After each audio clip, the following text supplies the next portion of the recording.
2, just over 2, maybe 215, maybe, I think, from where we were. We were south in Bakersfield. Yeah. We weren't too far from the Grapevine. You all good, Robbie? Yeah, we're good. Ready? All right, guys, go ahead. Questions for Derek? Derek, the last game, the play action pass went well for you all. What do you think you saw from Texas and other teams? It worked out so well. How can you carry that forward? Yeah, I think it all starts with how we run the football.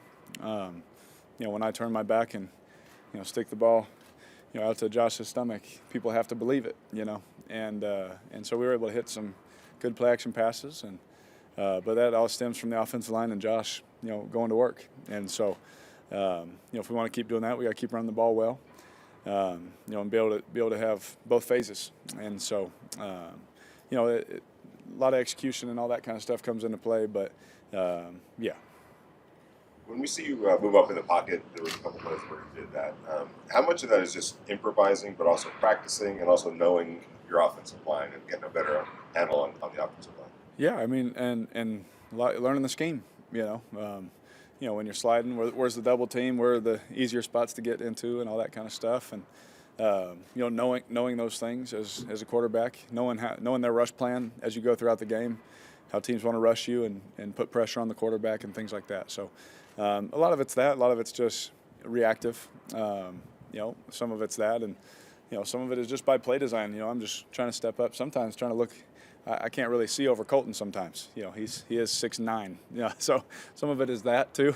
But whenever I can make space, really, I'm just trying to buy time to find space to be able to get the ball in my hands to our playmakers. We've seen some trick plays from you guys. Mm-hmm. As players, do you guys kind of like that when you see it in the playbook?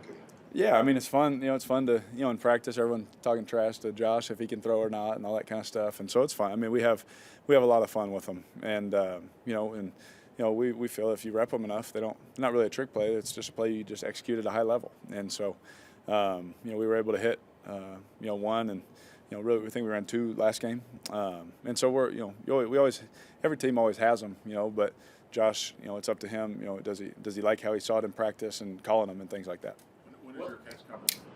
Oh, my gosh, I don't know. Hopefully someday. I don't know. I think I'm at negative yards right now because I caught a ball batted back to me. So one day, maybe. What led to the success in the red zone this week compared to the struggles that you've had in previous weeks this year?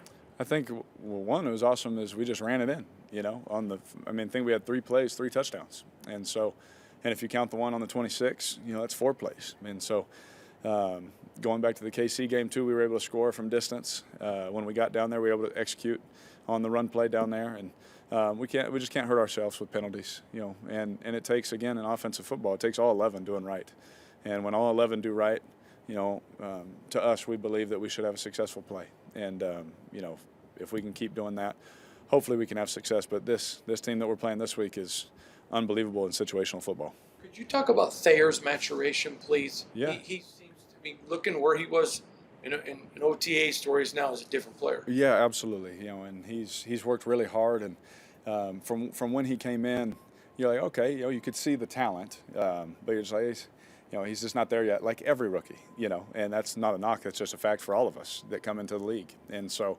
as he kept working, and all of a sudden we got into camp, and you're like, this guy, he's on to something, he's taking the coaching, he's retaining all the information, and he's still a rookie, so he'll have mistakes and things like that. But been very proud of the work that he's put in, because he's been able to come in, and help us play some really solid football for us. You only had him as your head coach for 4 games, but he drafted you. And yeah. What are those feelings like when you look across the field and see DA over there for the first time, being a head coach again for the first time since he was with you as a rookie? Yeah, DA and I have a great relationship, still to this day, and I still talk to him and things like that. Obviously not this week, and all those things, but we've always kept in contact. I've always been close. I love him. I loved having him. Obviously, I didn't know what had gone on before I got here, so all of a sudden, boom, it's 4 games, boom, he's gone. I'm like, what the heck, is this how it's supposed to go? Like, what is going on? And come to find out all the cap problems and this and that and all the things that he had to try and work through, is tough. And then you see him leave and all the success that he's had as a defense coordinator, and so to see him get another chance at being a head coach, I was so happy for him because I loved him. He's brilliant mind, really smart, cerebral, can break down an offense, can really put pressure on quarterbacks, make it hard on them. And, from a quarterback perspective as a defensive coach, I had a great relationship with him. We were open communication for the short time that we had.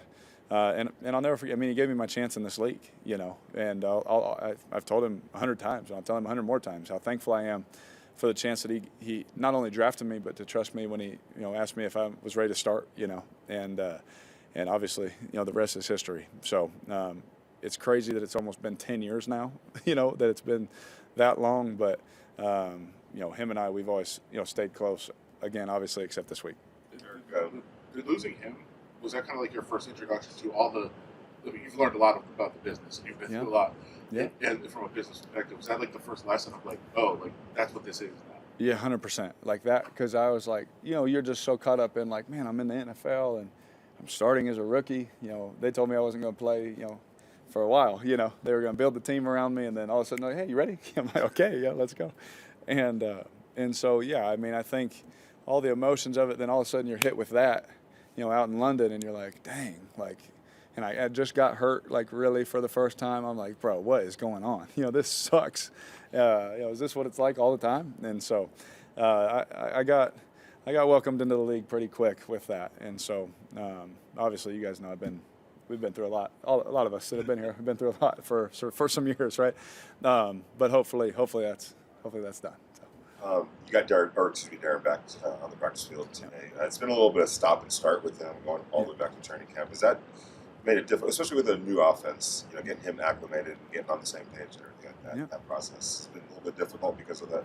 Yeah, I think probably more so for him. He's probably frustrated. No one wants to get hurt. Like I said after the game, you get hit in the ribs. You're like, you don't want to miss a play, let alone a game, or more games. And so I know, especially the kind of competitor he is, the kind of person that he is. I know it was eating him up, to have to miss. But the timing and all that kind of stuff that we have together, that'll help us to a certain extent. It's a new playbook, it's a new system, it's new reads, those kind of things. So, but we've had a lot of time in OTAs and training camp and in games and during the season. But it'd be great to have everybody healthy and just see what we can turn it into.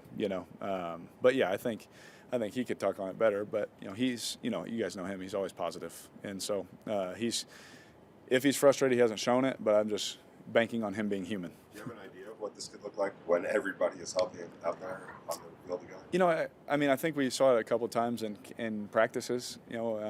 We've had glimpses of it in games, here and there. But that doesn't mean anything. That's just a fact. We have to go out there and do it. It doesn't matter what you do in the off season. It doesn't matter all that stuff.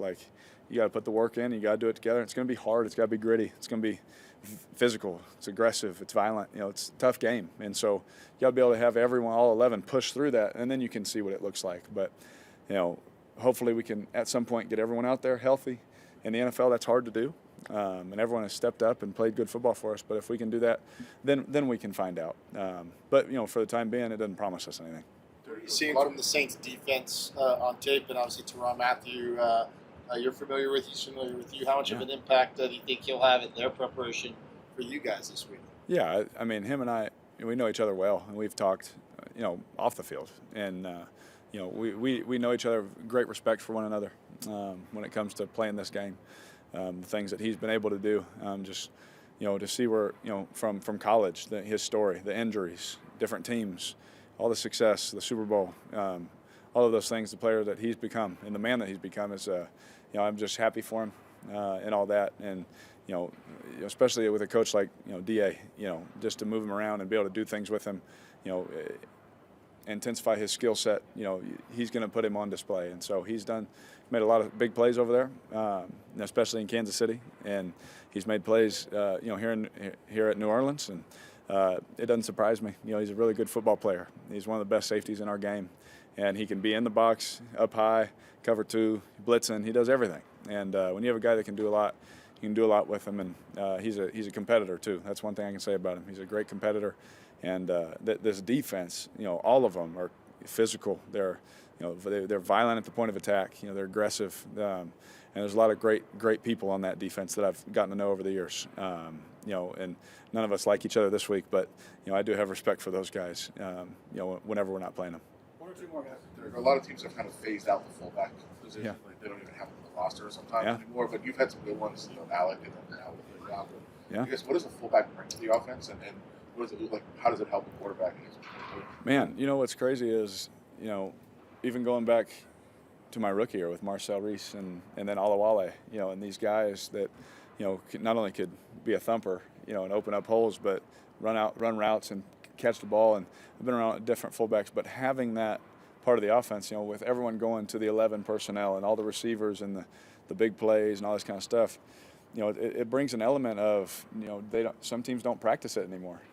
There is an element of that, that there's different formations, there's different people on the field for them. It's not, just 5 DBs all the time. I mean, they're playing their base groupings and all those things. So having all those things, it's, just speaking in general terms in football, like, for years you watched teams like the Saints, when Gru was here, and with Josh, they've always just had different personnel groupings to just make it hard on defenses. And, from what I've seen, those guys have had a lot of success. Kyle Shanahan's another guy. They have a great fullback, that, they use him well, and they do things with him in the routes and in the backfield and all that. And it just gives you different fronts and different looks. All set? Good. Thanks, guys. Yep.